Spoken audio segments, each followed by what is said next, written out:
Já vás zdravím z pražského letňanského výstaviště, kde třetím dnem probíhá konference Future Forces Forum 2024 a mým hostem je tady pan Vladimír Sokolovský, obchodní ředitel Tatra Export. Dobrý den. Dobrý den. Pane řediteli, na jaře jste představili novou generaci Tatra Force, což je tedy to armádní, ale nejenom armádní vozidlo. Co vlastně je v něm nového? Skutečně na jaře na Eurosatory v Paříži jsme představili novou generaci Tatry Force, generaci 3. Technologie výroby tohoto vozidla se zjednoduší oproti předcházející verzi generaci 2. Model generace 2 byl v podstatě bez elektroniky, teď bude elektronicky řízený motor, displeje v kabině, takže tohle je další posun a výkonově se to vozidlo taky posouvá. Napadá mě ta technika, není tam možná trochu na škodu, protože čím jednodušší to auto je, tím opravitelnější je. Jak jste nad tímhletím přemýšleli? Tenhle názor tady převládal dlouhou dobu. Něco na tom určitě je, nicméně ten posun v armádách je modernizovat modernější vozidla. Ty uživatelé jsou zvyklí na modernější prostředky, větší komfort, ale je to spojeno i s tím, že ty vozidla se pak dají lépe využívat pro instalaci speciálních zařízení, kde už potřebujete mít nějakou elektroniku v základu toho auta, aby to bylo schopno spolupracovat. Jaká ta speciální zařízení jsou teda, o čem mluvíte?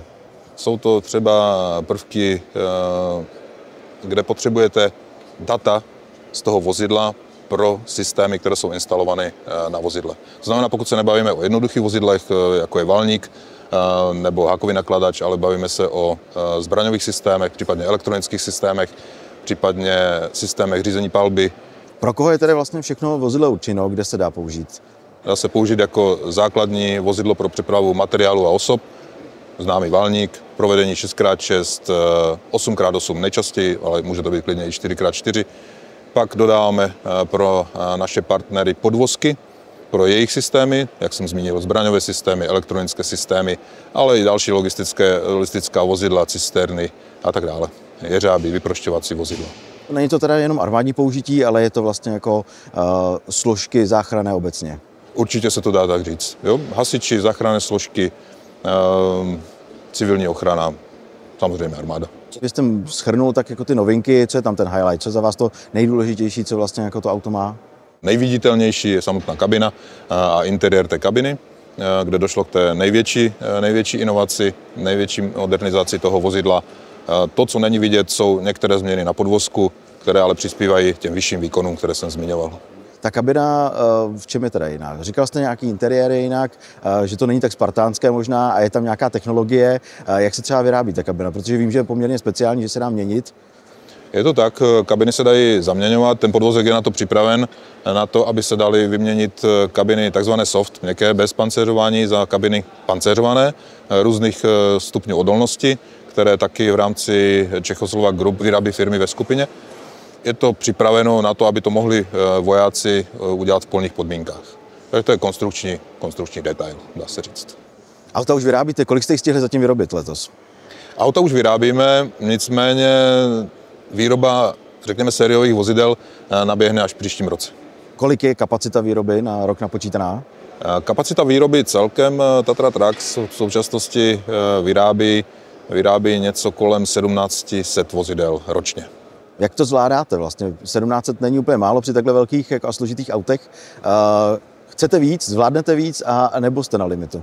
Chceme víc a věříme, že zvládneme víc a děláme proto kroky, abychom tu kapacitu výroby navýšili. Jaké kroky děláte? Jsou to investice do dalších prostor, do technologií.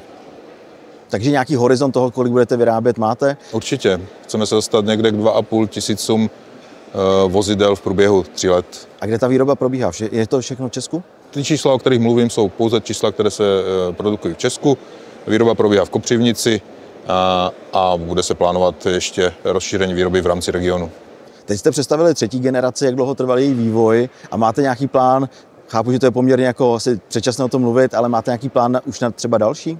Co se týče vývoje, nepracujeme úplně jako běžné automobilky, které vyrábí osobní automobily.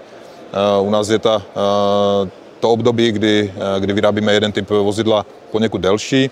Je to svázano s tím, že naše kontrakty s armádami jsou několika leté, takže musíme ten samý typ armádám dodávat. a až pak můžeme přijít s nějakým novým, to musíme zase provést vojskovými zkouškami a tak dále, aby byl akceptován v armádě. Takže u nás to není tak rychle, jak by se dalo možná očekávat. Jak ta komunikace potom probíhá? Jak získáváte vlastně tu zpětnou vazbu od armád? Asi nejenom to české, ale ostatní, které používají Tatru? V podstatě okamžitě. Získáme ty zpětné vazby rychle. Nemáme negativní zpětné vazby, rozhodně ne na výkony podvozku. A nasloucháme samozřejmě našim zákazníkům. Díváme se na trendy, které jsou na poli logistických vozidel a dalších kolových systémů, které jsou použitelné na podvozku Tatra. Takže sbíráme informace a podle toho inovujeme svoje výrobky. Samozřejmě učíme se i na vlastních chybách, takže všechno to dáme do jednoho balíku a vyvíjeme další verze. Co vám se na autě líbí, vám osobně vlastně nejvíc? Rozhodně se mi líbí kabina. Rozhodně je to skutečně posun úplně někde jinde, než byli doteďka naši zákazníci zvyklí od Tatry dostávat.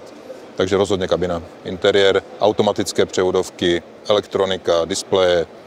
Co jsou vaše jako obchodního ředitele nejzajímavější trhy? Kam vlastně se chcete všude ještě dostat? A kde už jste? Armáda České republiky už si u vás taky auta objednala?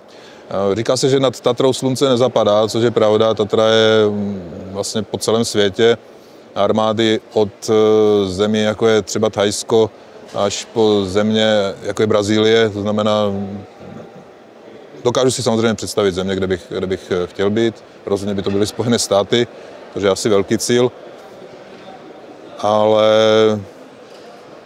skutečně máme partnery po celém světě. Spojené státy jsou velký cíl, proč? Je to těžké se na ten trh dostat? Určitě, je to velká země, velká armáda a my jsme středoevropská, relativně malá země, takže jejich potřeby jsou jinde, mají domácího výrobce, takže je to velká výzva, ale dokážu si představit, že i tam můžeme uspět a pracujeme na tom. Česká armáda, jak jsem říkal, už si u vás v Rámcově zatím auta objednala. Kdy s nimi začnou jezdit? Plnění toho kontraktu mělo být někde mezi lety 25 až 31. Přesné počty v tuto chvíli nejsou úplně známy, protože ministerstvo bude podávat výzvy a my na základě těch výzev budeme plnit. Jaké teda vlastně jsou ty výhledy? Máte aspoň nějaký odhad, že to bude ročně 200 aut, protože maximálně podle mě ta zakázka je na 800 aut na těch 5 let? Je to tak, je to na 800 aut na 5 let. A vlastně vy nevíte, v jakém jako horizontu to přijde? Úplně přesně ne. Jste na to připraveni vlastně? Jsme na to připraveni, ne samozřejmě úplně všechny 800 najednou, to asi ani nebude požadavek armády, ale jsme připraveni na ty počty, které by mohly přijít. Co jsou další trhy, ty evropské a případně NATO, kromě těch Spojených států, o kterých jste mluvil, kam ta auta půjdou? A už to víte 100%?